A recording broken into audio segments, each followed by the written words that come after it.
La infertilidad de origen masculino es que existe alguna alteración, ya sea en la función del testículo o en algún punto en la producción o transporte de los espermatozoides, de tal manera que o no hay suficientes o no hay espermatozoides o no hay suficientes espermatozoides para que puedan llegar a fertilizar un óvulo, o los espermatozoides no son de la calidad óptima, o los espermatozoides tienen cromosomas alterados, o sea, alguna alteración cromosómica. Total, finalmente, la infertilidad de origen masculino es que el hombre tiene una alteración que no permite que se pueda generar un embarazo, o sea, de que se pueda fertilizar un óvulo, ese óvulo pueda dividirse, crecer, implantarse y llevar a cabo un embarazo para que nazca un recién nacido sano.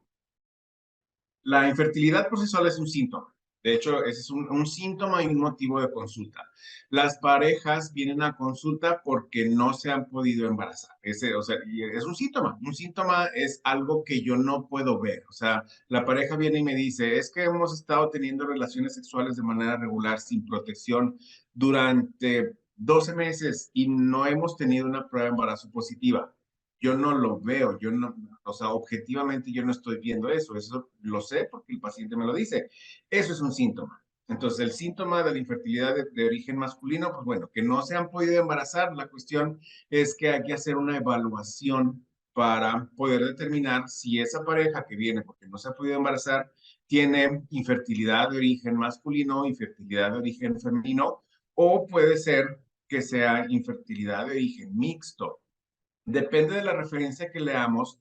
En algunos lugares se refiere que en términos generales de todas las parejas que no se pueden embarazar, que han intentado tener un hijo y no han podido, el 40% son por una causa exclusivamente femenina, el 40% es por una causa exclusivamente masculina y el 20% van a tener una causa combinada. Hay que recordar que la infertilidad es un problema de pareja, no es exclusivo de las mujeres, pero tampoco es exclusivo de los hombres y existe la posibilidad de que sea una suma de pequeños factores. O sea que a lo mejor si este hombre que tiene una fertilidad disminuida tiene una pareja femenina que tiene una fertilidad muy eficiente, pues no va a haber problema. Y al revés, el problema es que si este hombre que tenía una fertilidad un poquito alterada, que tiene una pareja femenina también que tiene fertilidad alterada, pues esa suma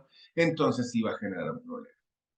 Un síntoma, o sea, que el hombre tenga alguna molestia, algún signo específico que nos diga que no se va a poder embarazar, pues bueno, en realidad son cuestiones muy puntuales. Por ejemplo, enfermedades cromosómicas o genéticas que afectan el desarrollo de los testículos, que el hombre tenga testículos pequeños y fibrosos, muy duros. Pues bueno, eso sería un síntoma que nos pudiera referir el paciente, o un signo que nosotros vemos que pudiera ser el origen de la infertilidad. Que el paciente nos refiera por ejemplo, los testículos no descendieron, que cuando era bebé, los testículos se quedaron dentro del abdomen y no descendieron hasta años después que lo operaron. También, esa es una causa, sería un síntoma, algo que nos pueda decir el paciente que nos hable de infertilidad. Pero la gran mayoría de las causas o de los casos de infertilidad de origen masculino no tienen un síntoma. El paciente no sabe y no nos lo puede expresar. Existen varias maneras de clasificar la infertilidad de origen masculino. Una manera de clasificarla sería las causas pretesticulares, las causas testiculares y las causas posttesticulares. Las causas pretesticulares son cosas o alteraciones que afectan el ambiente hormonal que estimula los testículos. Es decir, los testículos son normales, los testículos tienen la capacidad de funcionar de manera normal, tienen la capacidad de producir espermas y esos espermas que los testículos pudieran producir tienen una vía normal para poder salir a través de la uretra para poder fertilizar un óvulo. El problema en las causas pretesticulares es que no hay una adecuada estimulación del testículo o hay un ambiente hormonal que no favorece la función del testículo. Por ejemplo, que no haya una producción adecuada de gonadotropinas, de FSH y LH, que tanto en el hombre como en la mujer se producen en la hipófisis. Un problema hipofisiario como hiperprolactinemia, o sea, que haya exceso de producción de prolactina, eso afecta la producción de gonadotropinas, que haya un tumor en la hipófisis, que puede ser un tumor no funcional, pero simplemente por efecto de masa afecta la producción de las hormonas hipofisiarias, o un prolactinoma, que es uno de los tumores hipofisiarios más común, hipofisiarios más común. También produce prolactina, por un lado, que afecta la producción de gonadotropinas, y el efecto de masa afecta la producción de gonadotropinas. Existe algo que se llama síndrome de la silla turca vacía, que es que no hay, o por alguna razón se necrosó o se infartó la hipófisis y no hay producción de hormonas hipofisiarias, dentro de ellas las gonadotropinas. O pudiera ser una cuestión hipotalámica también. La hipófisis se estimula por factores producidos en el hipotálamo. Existe el hipogonadismo hipotalámico, que la causa más común del hipogonadismo hipotalámico es trastornos de la alimentación. Bulimia, anorexia, que en los hombres es menos común que en las mujeres, pero existe también.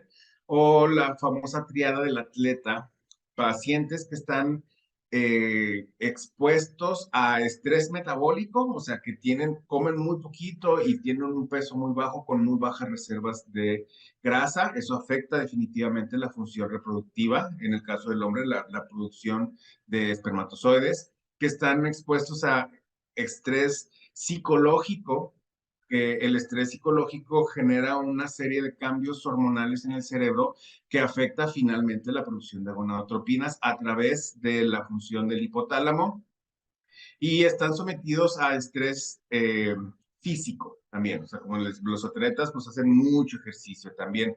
El ejercicio de más, hay estudios muy interesantes que hablan sobre que también los extremos son malos hablando del ejercicio. O sea, tanto no es bueno no hacer ejercicio como tampoco es tan bueno hacer ejercicio de más. Y está demostrado, tanto en hombres como en mujeres, que el exceso de ejercicio pudiera afectar la producción de gonadotropinas y la función de los testículos. Hablando de cuestiones pretesticulares todavía, pues cualquier enfermedad sistémica, o sea, cualquier enfermedad lo suficientemente severa para que afecte la función del cuerpo, por ejemplo, una enfermedad autoinmune, una enfermedad inflamatoria sistémica, un cáncer, pueden ser causas de pretesticular, o sea, cuestiones antes de los testículos.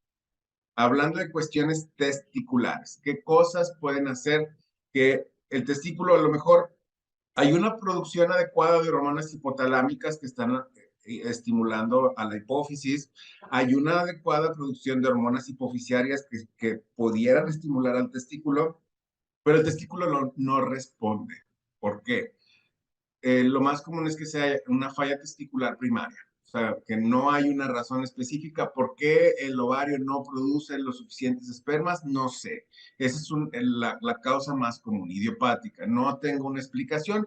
A lo mejor sí existe, pero no la podemos encontrar. Esa es una muy común.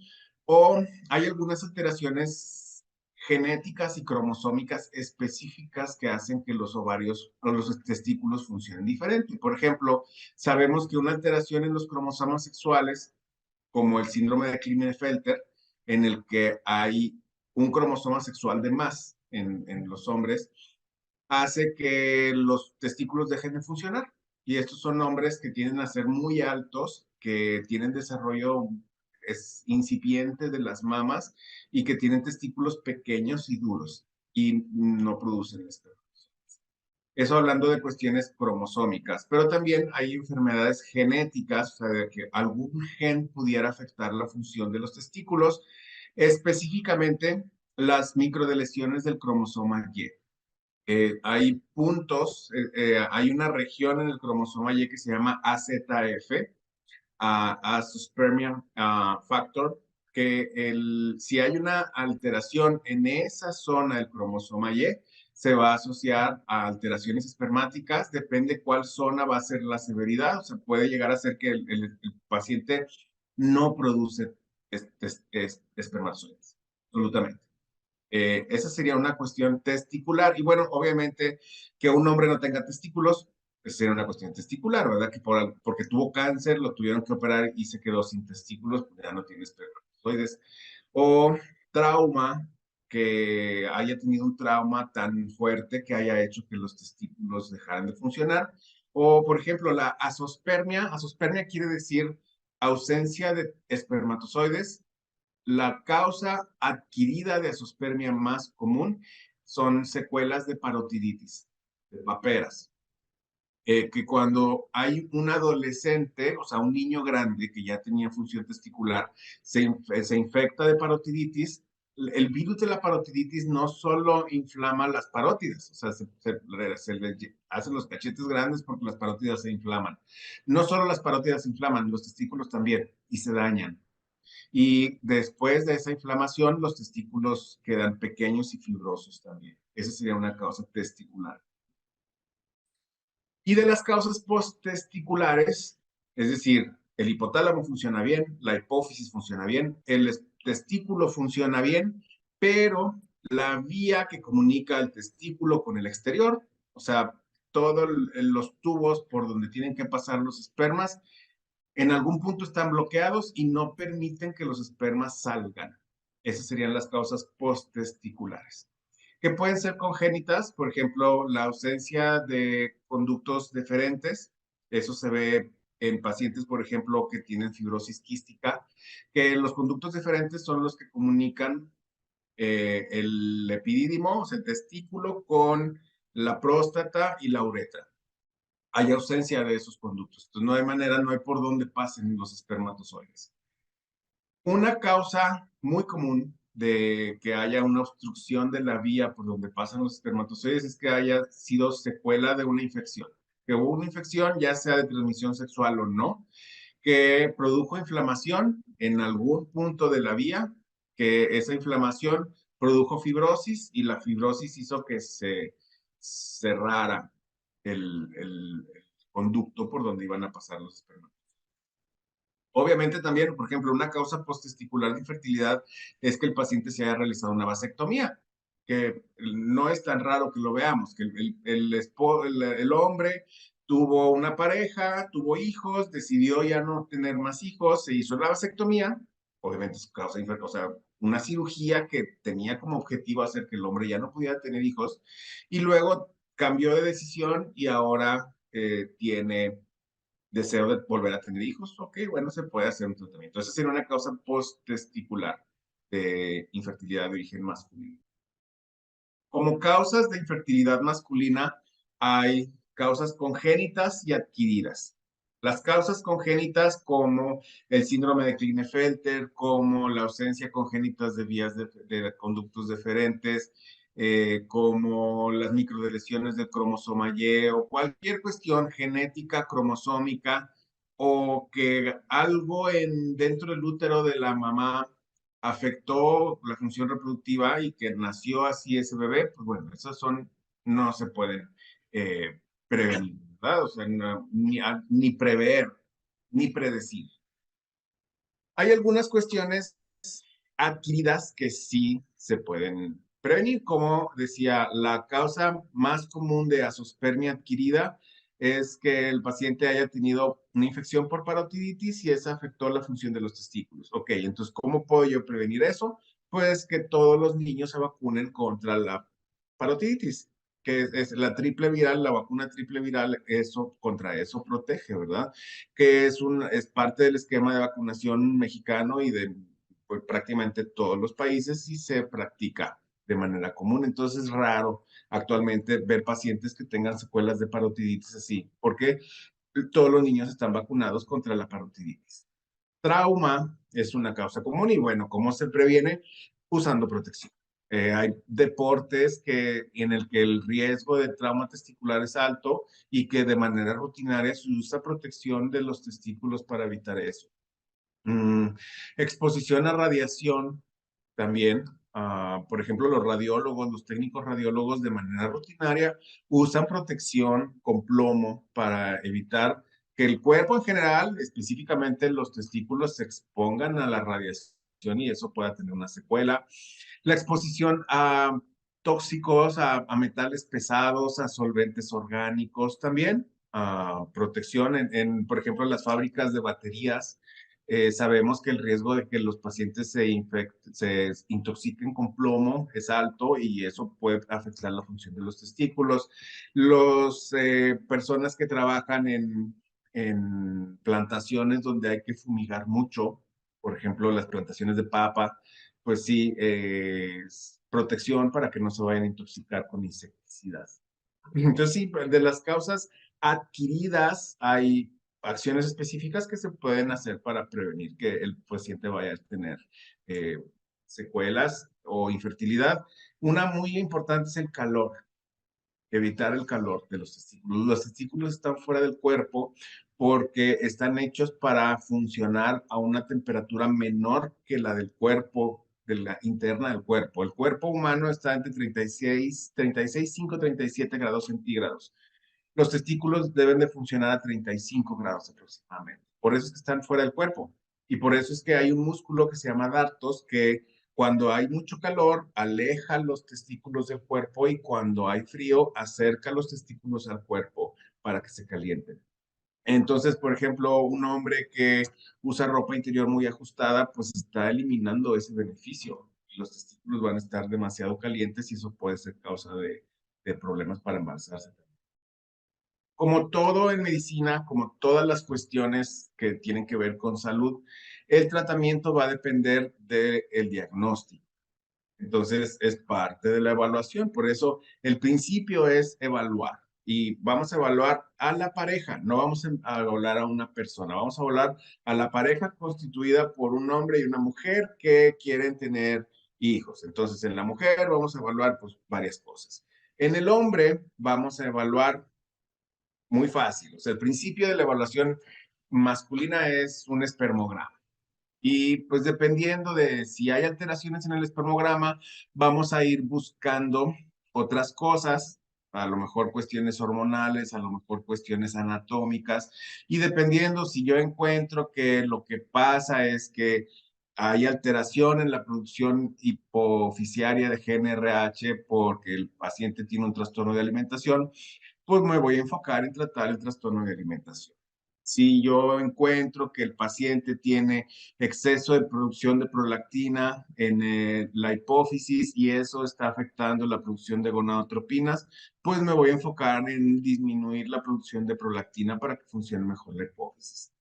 Si resulta que el paciente tiene varicocele, por ejemplo, esa sería una causa testicular, que hay venas, las venas que están alrededor de los testículos están dilatadas, como varices, por eso se llama varicocele, y esa sangre que está acumulada de más alrededor del testículo retiene calor, y eso hace que el testículo no funcione de manera normal, pues a lo mejor hay que operarlo, hay que enviarlo con el urólogo para que le opere del varicocele. Entonces, hay que hacer una evaluación adecuada de manera inicial para determinar la causa de la infertilidad de origen masculino y dependiendo de la causa, es el tratamiento que vamos a realizar.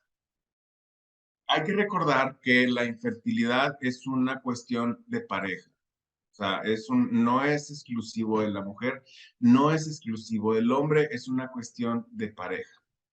Y bueno, sí, obviamente los ginecólogos, biólogos de la reproducción humana, nos dedicamos principalmente a atender a la mujer, ¿verdad? Somos ginecólogos, somos médicos de las mujeres. Pero como decíamos, el biólogo de la reproducción humana atiende cuestiones de fertilidad y la fertilidad no es solo la mujer, es una pareja. Entonces, yo tengo que evaluar cuando una pareja viene porque está buscando embarazo, tengo que evaluar a la mujer, o sea, tengo que ver cómo funcionan los ovarios, cómo están las trompas, cómo está el útero, pero también tengo que evaluar al hombre, ¿verdad? Le tengo que pedir un espermograma y a lo mejor tengo que hacer una evaluación hormonal de él, tengo que descartar infecciones de transmisión sexual, descartar alteraciones cromosómicas, tal vez. Entonces, aquí es, sí, ok, el ginecólogo biólogo de la reproducción es especialista en atender mujeres, pero también es capaz y es quien de manera inicial va a evaluar la parte masculina de la pareja para determinar si hay que hacer alguna intervención. Y bueno, dependiendo de esa, o sea, si yo determino que este hombre tiene una alteración espermática, probablemente por varicocele, ok, entonces lo voy a enviar con el urólogo para que lo valore y si es necesario lo opere. Eh, si determinamos que este hombre tiene una alteración genética, bueno, pues la voy a enviar con un especialista en genética, con un genetista para que le dé asesoría en cuanto a cuáles son sus posibilidades y cuáles son sus riesgos.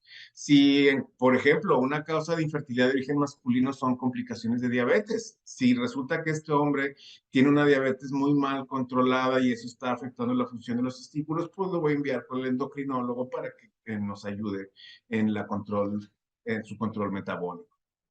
Pero la evaluación inicial se hace de pareja de manera eh, primaria por el especialista en biología de la reproducción.